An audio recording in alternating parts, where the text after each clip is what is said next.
de este marco y partiendo de este punto, me permito presentarles con el tema discriminación y población LGTBI a Daniela Bolaños, quien es politóloga encargada de la Unidad de Incidencia Política del CIPAC. Como ya es usual y la mayoría de ustedes lo saben, vamos a tener la exposición del día de hoy por parte de Daniela entre 30 a 40 minutos y posterior estaremos pasando con el espacio de consultas y comentarios. Así que sin más, les dejo con Daniela Bolaños. Bueno, muy buenas tardes, espero que todos estén muy bien. Agradecerle como siempre a GECO estos espacios porque ya en otras ocasiones hemos compartido en conjunto y creo que son muy valiosos, sobre todo en el marco del Día de la Cero Discriminación. De antemano me disculpo por cualquier cosa si hay ruidos de fondo, tengo una construcción a la par, entonces ahí me disculpan por si suena algo así. Voy a compartir la pantalla nada más un momento. Creo que ahí se ve bien. Bueno, como ya lo indicaban, el tema de hoy es el de discriminación y población LGBT, pero nosotros, porque ya desde hace varios años, y de hecho eso es parte de nuestro trabajo en conjunto con AGECO, es qué pasa también en el caso de población adulta mayor. Pero disculpen porque no se pasa la... Ya. Para poder ahondar en este tema, bueno, ¿qué es la discriminación o cómo lo entendemos desde nuestro trabajo? Para nosotros, la discriminación es toda aquella acción u omisión realizada por personas, grupos o instituciones que produce y reproduce desigualdades en el acceso a recursos y oportunidades tan disímiles como es la comida, servicios de salud, trabajo, educación, empleo, en favor o en contra de otras personas, grupos o instituciones. Es el acto de separar o formar grupos de personas a partir de criterios determinados.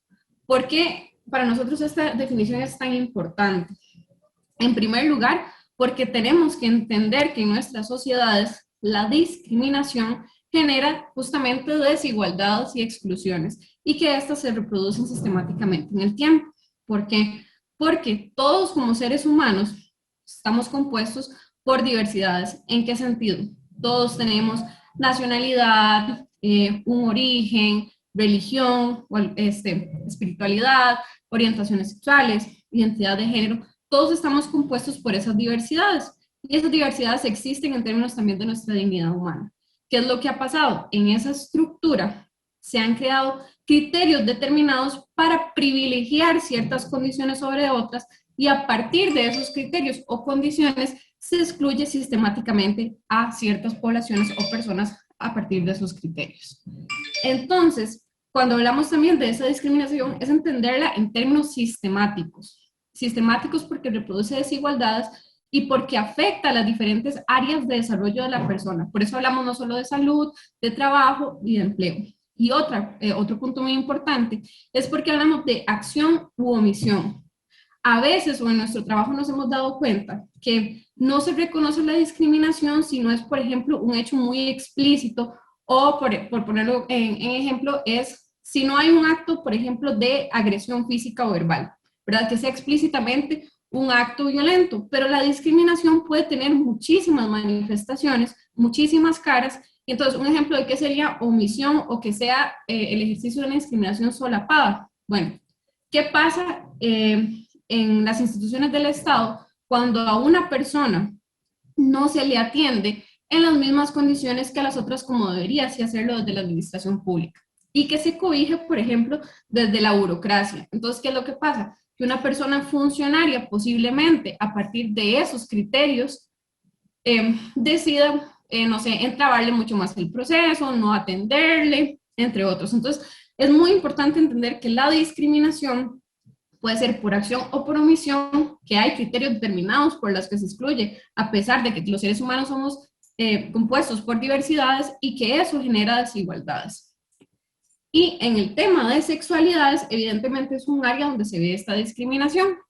Y algo en lo que nos afrontamos justamente es, bueno, primero que no se reconoce como tal. Nosotros hablamos de sexualidades porque hay muchos tipos, no solo hay una forma de vivirla, pero la sociedad nos ha impuesto desde una visión heteronormativa, cisgénero y muy machista, patrones o roles de género que hay que seguir sobre esas sexualidades. Y esto obviamente voy a ahondarlo como ahorita en otras diapositivas más adelante, pero es que se nos ha impuesto una forma de entender la sexualidad de manera reduccionista. ¿A qué me refiero? A que no entendemos que la sexualidad es un componente integral de todas las personas y que no se reduce a que la sexualidad no es solo prácticas sexuales entendidas normalmente desde esta heteronormatividad como las relaciones entre hombres y mujeres a nivel genital. Es decir, la sexualidad es un todo mucho más integral, tiene que ver con muchas más áreas de la vida y hay que entenderlo de esa manera. Y en el caso particular de cuando hablamos de las sexualidades, siempre hay mucha polarización y muchos tabúes y mitos para aceptarlo.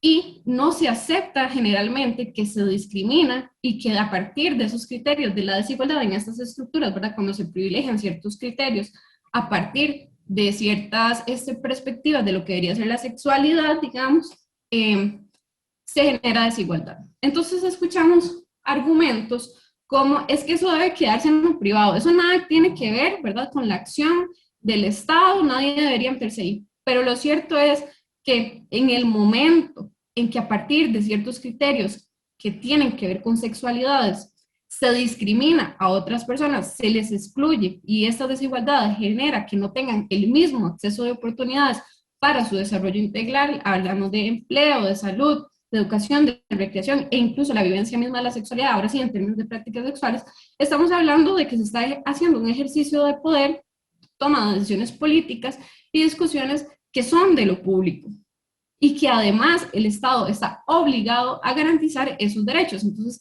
esa excusa de que no, que debe quedarse en lo privado, en realidad ahí no entra en la discusión.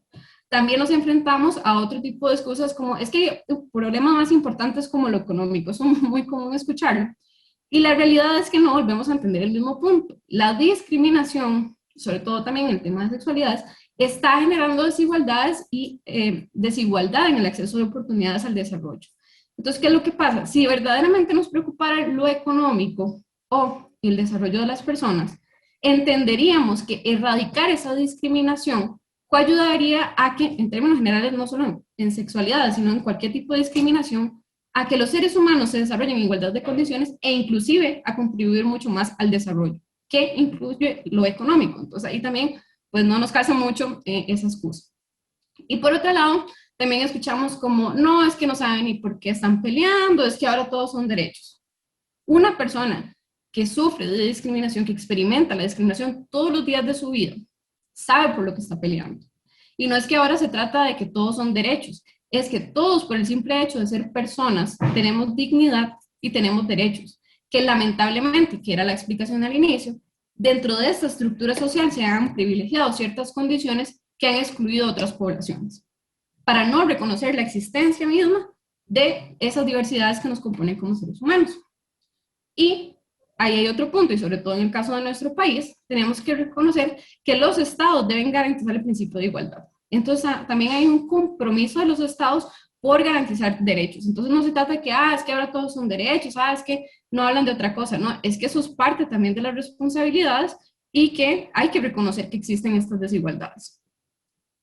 Y esto nos lleva, obviamente, hablando del tema de las diversidades que nos componen, y bueno, de nuestro tema en particular, de población adulta mayor, y poblaciones LGBT, de algo que, bueno, constantemente también se ha estado utilizando mucho más en los discursos, que es la interseccionalidad. La interseccionalidad tiene que ver con los diferentes fenómenos y procesos de discriminación construidos socioculturalmente y que están ligados e intensifican la desigualdad social.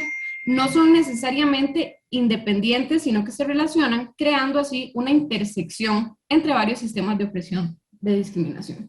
¿Esto qué quiere decir? Como les decía, los seres humanos estamos compuestos por diversidades, pero a la estructura han impuesto ciertos criterios o condiciones donde se privilegian a ciertos grupos. ¿Qué es lo que pasa? Claramente se reconoce, bueno, hay discriminación por nacionalidad, hay discriminación por identidad de género, hay discriminación por orientación sexual, pero como los seres humanos estamos compuestos en nuestra identidad y nuestra dignidad humana por todos estos elementos, podemos experimentar discriminación múltiple. ¿Y qué es lo que pasa cuando se ejerce esta discriminación múltiple? Evidentemente, la desigualdad social se radicaliza.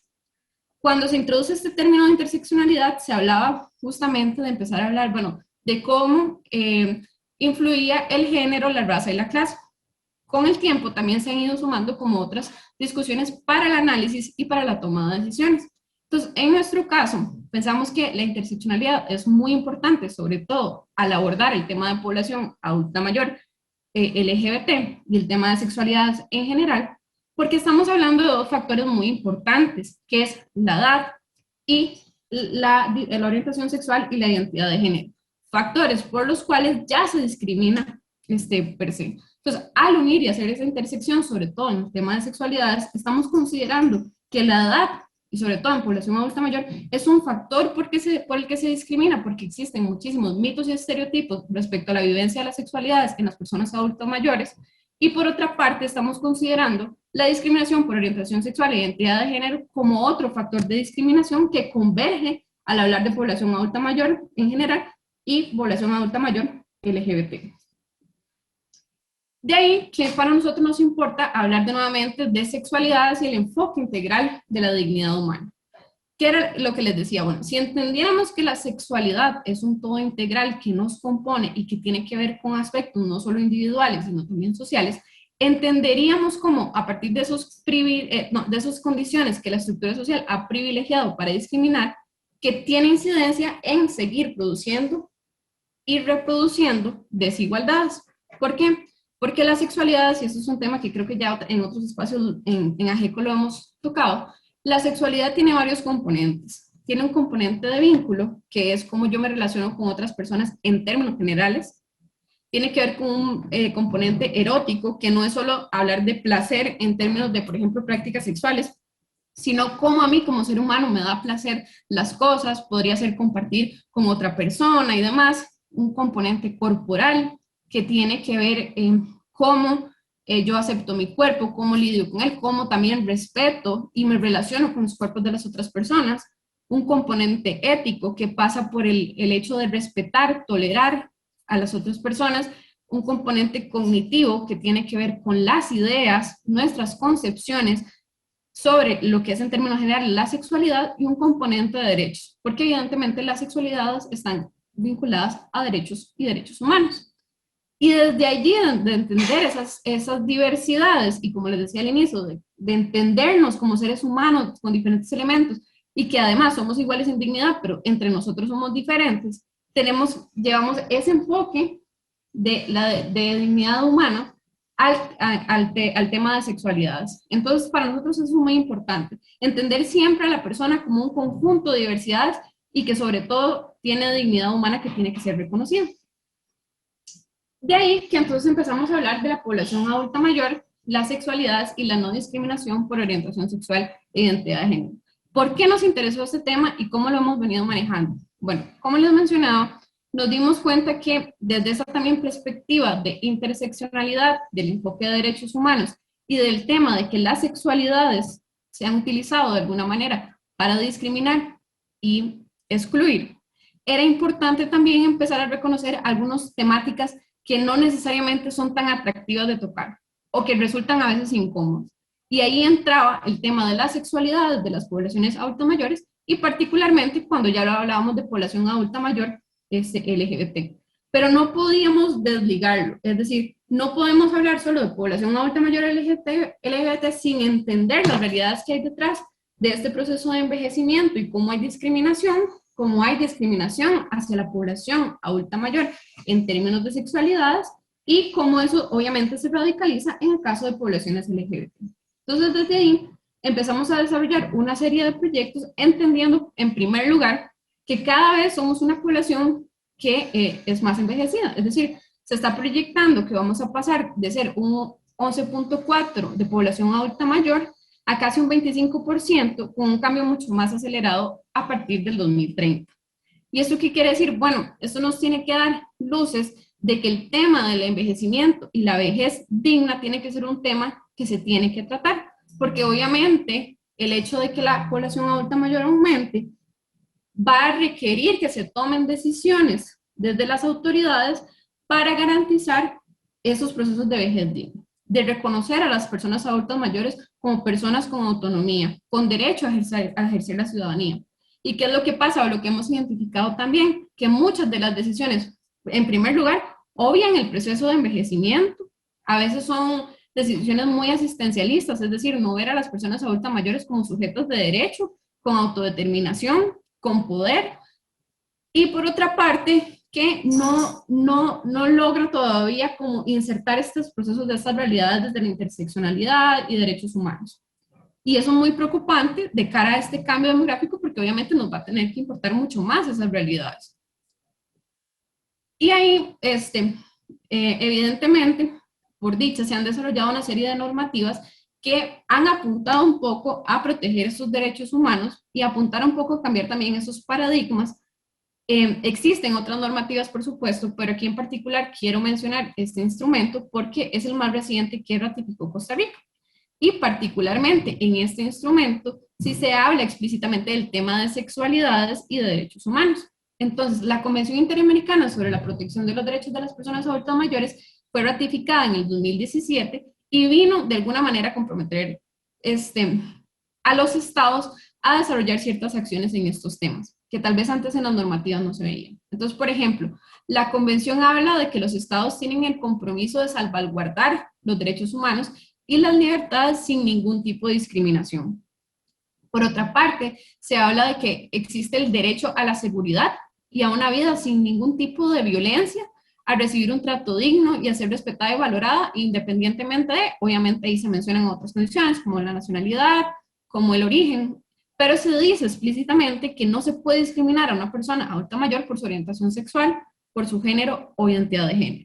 Por otra parte, se habla de que los estados partes tienen que desarrollar enfoques específicos en sus políticas, en sus planes, legislaciones sobre el envejecimiento y la vejez en relación con de la persona mayor en condición de vulnerabilidad y aquellas que son víctimas de discriminación múltiple. De nuevo, ahí se vuelven a mencionar otros elementos, pero habla específicamente de que se tienen que desarrollar legislación y acciones para las personas de diversas orientaciones sexuales y identidad de género. Y eso es muy importante, porque de alguna manera nos ayuda a nosotros de hacer un proceso de incidencia en el tema de sexualidad de personas adultas mayores, pero particularmente de poblaciones LGBT o poblaciones que son discriminadas por su orientación sexual e identidad de género.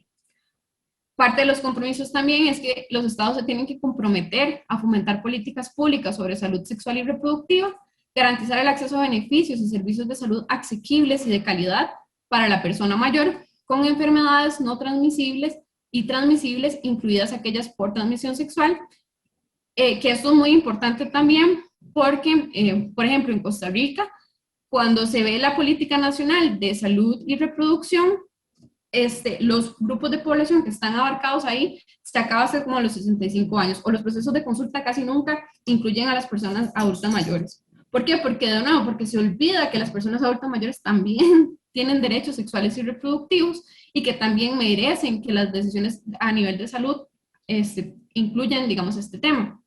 Y por otra parte, también se habla de que los estados parte tienen que tomar medidas para las instituciones públicas y privadas ofrezcan a la persona mayor un acceso no discriminatorio a cuidados integrales, que eso es de suma importancia y sobre todo lo hemos visto en nuestro trabajo, porque evidentemente cuando se llega a esa etapa de la vejez, puede verse que los cuidados sean en casa o puede ser en un centro, pero es muy importante que esos cuidados sean en absoluto respeto a la autonomía de las personas adultas mayores y sin ningún tipo de discriminación.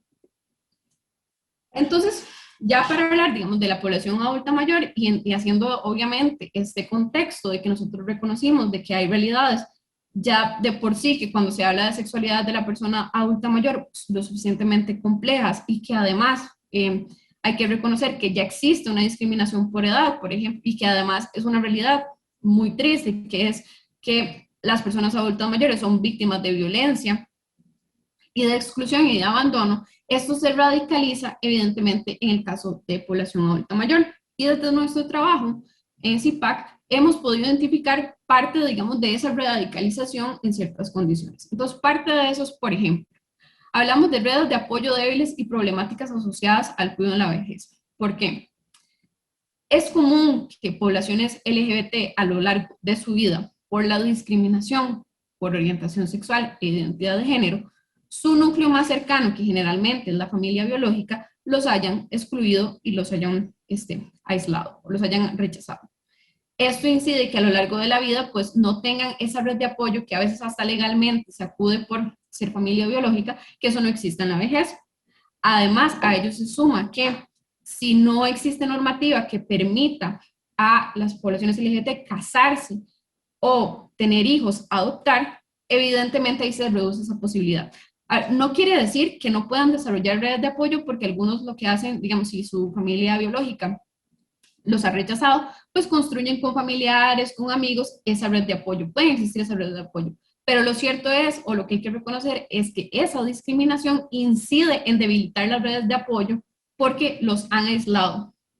Y al tener redes de apoyo débiles a lo largo de la vida, y por eso hay que entender que la discriminación tiene efectos sistemáticos, va a incidir en que posiblemente las poblaciones adultas mayores LGBT tengan que recurrir a cuidados externos. Y cuando se recurre a cuidados externos, por ejemplo, de lo privado a lo público, pero hablemos de centros, hemos podido identificar, digamos, IPAC hizo una investigación en Costa Rica, Salvador, Panamá y recientemente también en Honduras y Guatemala, y también otras organizaciones han hablado, digamos, de este tema, como SAGE, y es que la realidad es que en esa prestación de servicios de cuidado en lo privado no existe verdadera capacitación y sensibilización del personal para abordar el tema de derechos humanos, particularmente también los temas relacionados a derechos de poblaciones LGBT y en general del tema de sexualidades. Todavía hay muchísimas limitaciones en ese tema y eso es sumamente preocupante. Nosotros hemos tratado de incidir, por lo menos aquí en Costa Rica, en hacer cambios normativos tendientes a que por lo menos en los centros de cuidado haya mucha más apertura y también que haya un proceso de capacitación en esos términos, porque el tema de sexualidad es muy importante de cara al respeto de la autonomía de las personas adultas mayores, de sus derechos y particularmente de poblaciones discriminadas como las poblaciones LGBT. Otra realidad es que existe normativa que invisibiliza a esta población y desconoce sus especificidades y necesidades. Entonces, eso es como lo que les mencionaba. Cuando hablamos, existe normativa que posiblemente protege los derechos de las personas adultas mayores, pero esta normativa generalmente es muy asistencialista. No ve a las personas adultas mayores como sujetos de derecho y no se reconoce tampoco este tema de las sexualidades, ¿verdad? Porque está lleno de estereotipos, de mitos, que las personas adultas mayores no tienen sexualidades, entre otras. Entonces ya esta normativa de persona adulta mayor no es integral, pero además nos enfrentamos a que hay muy poca normativa también en nuestros países, sobre todo en la región centroamericana, que es de lo que tenemos mayores datos, que excluya a las poblaciones LGBT. Y de cara de nuevo a ese reconocimiento del proceso de envejecimiento, es necesario que se aborden estas necesidades y estas especificidades y que la normativa vaya más allá. Pero también uno se plantea, bueno, aprobamos la Convención Interamericana sobre la Protección de los Derechos de las Personas Adultas Mayores, que incluye eso. Claro, es un avance muy importante y es un recurso que nos sirve a nosotros para exigir acciones, pero también es parte de cuestionarnos cómo también la normativa, aunque avance, hay que luchar para que se implemente de manera correcta en el reconocimiento de derechos. Otro tema es el del impacto del costo vital de la discriminación, que es el estrés por minoría en la salud física y mental.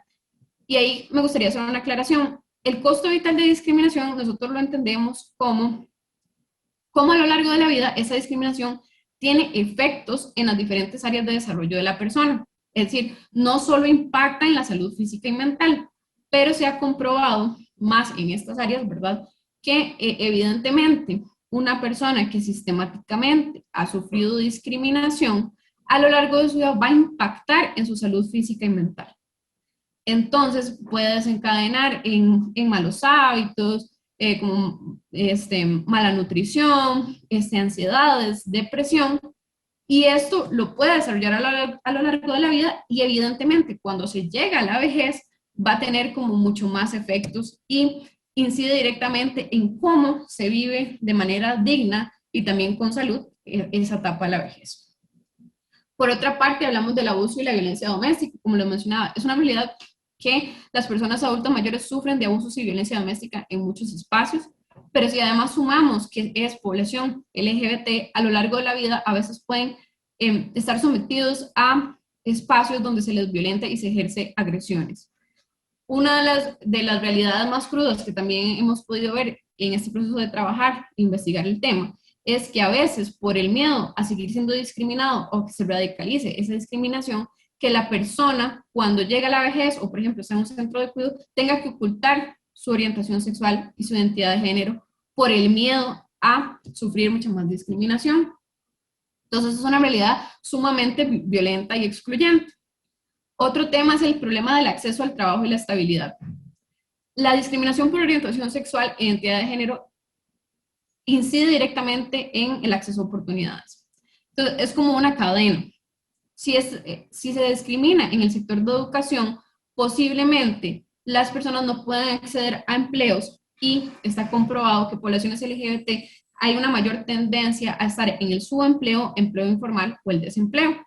Eso va a incidir en que en esa inestabilidad a lo largo de la vida posiblemente no tengan acceso a garantías sociales como el seguro social y eventualmente la pensión. Al no tener esa estabilidad que genera recursos o patrimonio mucho más estables en la vejez, eso habla, digamos, de la vulnerabilidad que hay para vivir esa etapa en condiciones dignas. Y que eso obviamente viene ligado también como a otros factores, ¿verdad? Entonces ya no solo que fue el acceso al empleo, se suma lo del como la salud y además de esas redes de apoyo débiles, entonces evidentemente es una discriminación que se radicaliza en el tiempo, o sea, tiene efectos sistemáticos y que se vivencia en la vejez. Otro de los temas es el limitado acceso a servicios de salud. ¿Por qué? Porque normalmente una persona que sufre discriminación por orientación sexual e identidad de género puede que sufra en el servicio de salud un tipo de discriminación y que eso repercuta en que ya no quiera acceder a esos espacios o que del todo en esos espacios no le quieran prestar esa atención. Entonces, evidentemente, eso incide en su desarrollo como persona, que se descuiden algunos aspectos de salud y que eso incida a largo plazo en problemas crónicos que evidentemente van a tener mucha más incidencia en la vejez. Y finalmente también, pero obviamente hay muchas más realidades alrededor de esto, hablamos de la necropolítica. Eso es un término que refiere a cómo se toman ciertas decisiones políticas y públicas en términos de que la persona genere una rentabilidad económica. Entonces nos enfrentamos muchísimas veces a escuchar que las personas adultas mayores ya no tienen nada que aportar a la sociedad, ¿verdad? Entonces se les va excluyendo. Y eso en realidad también lo hemos visto mucho con la pandemia, que a veces se han reproducido discursos de odio en contra de las personas adultas mayores, de que por qué se les vacuna, que por qué se les prioriza atención de salud, ¿verdad? Que más bien ya no debería ser así. Y eso habla de la crueldad y de esa necropolítica, de que a veces sí se toman decisiones de excluir a la población adulta mayor porque no va a generar más rentabilidad económica. Y si a eso le sumamos que existen decisiones políticas o más bien no hay acciones tendientes a incluir, por ejemplo, poblaciones LGBT, estamos hablando de que se está condenando a ciertas poblaciones por esa misma discriminación a la exclusión y a básicamente también hasta dejarlos morir en medio de estas situaciones de discriminación porque no les genera rentabilidad o importancia. Y es una realidad muy cruel, pero en realidad creemos que es importante visibilizar. Y de ahí, bueno, ¿qué también podemos hacer? Este tema en realidad ha sido muy, muy difícil porque, como les decía, a veces no es atractivo cuando hablamos de temas como de sexualidad en términos generales de poblaciones adultas mayores y particularmente población LGBT, porque no, que ese tema no, o que se ha concentrado como en otros temas, o por ejemplo, algo que experimentamos muchísimo es que lamentablemente se cree que es una agenda monotema o que solo se debe ver de alguna perspectiva. Por ejemplo, en caso de poblaciones LGBT y recientemente con la aprobación de matrimonio igualitario, es como no, ya consiguieron eso, no podemos hablar de otros temas. Y realmente, inclusive desde la misma realidad del matrimonio igualitario, hay un montón de temas que van más allá de la simple de la aprobación como tal, por ejemplo, de ese matrimonio, que no fue simple, obviamente, fue una lucha de años, pero que no, es decir, no se puede tratar el tema de derechos humanos en temas en concreto como, ya ahí se acabó, por ejemplo, que ya está la Convención Interamericana de Protección de las Personas, ya. No, tenemos que ver cómo llevamos más allá esas realidades porque las luchas por los derechos humanos son todos los días y son mucho más complejas que eso. Y es necesario empezar a reconocer esas especificidades y, como les decía, también incorporar ese tema de la interseccionalidad. Entonces, desde nuestra realidad, desde la lucha por la no discriminación, hemos logrado movilizar este tema que a veces no era tan atractivo Y, por ejemplo, con AGECO hemos podido realizar una serie de acciones de incidencia. Por ejemplo, habíamos trabajado por una reforma de la Política Nacional de Vejez y Envejecimiento. Ahora viene una nueva política que esperamos que sea mucho más integral, que incluya el tema de derechos humanos, y así sucesivamente en generar algún tipo de cambio para asegurar que esta realidad sea mucho más visible, pero que se tomen acciones en concreto. Y en los últimos años, una de nuestras mayores iniciativas que hemos logrado para desarrollar esta incidencia en el tema es que creamos una alianza americana por las personas adultas mayores LGBT, que en general también partimos de hablar de la sexualidad de las personas adultas mayores y cómo incide la no discriminación por orientación sexual e identidad de género. En esta alianza hemos tenido la posibilidad de unirnos con diferentes organizaciones de la sociedad civil, o sea, organizaciones no gubernamentales, que de alguna manera se han interesado en el tema. Y esto nos ha permitido de alguna forma ir movilizando cada vez más el tema. Y yo creo que ahí también cerraría como la reflexión de que es importante posicionar estos temas, sobre todo en el marco de la no discriminación, en un día como hoy, de cómo podemos generar alianzas a pesar de los muchos retos que hay a veces cuando hablamos en estos temas que pueden parecer complejos.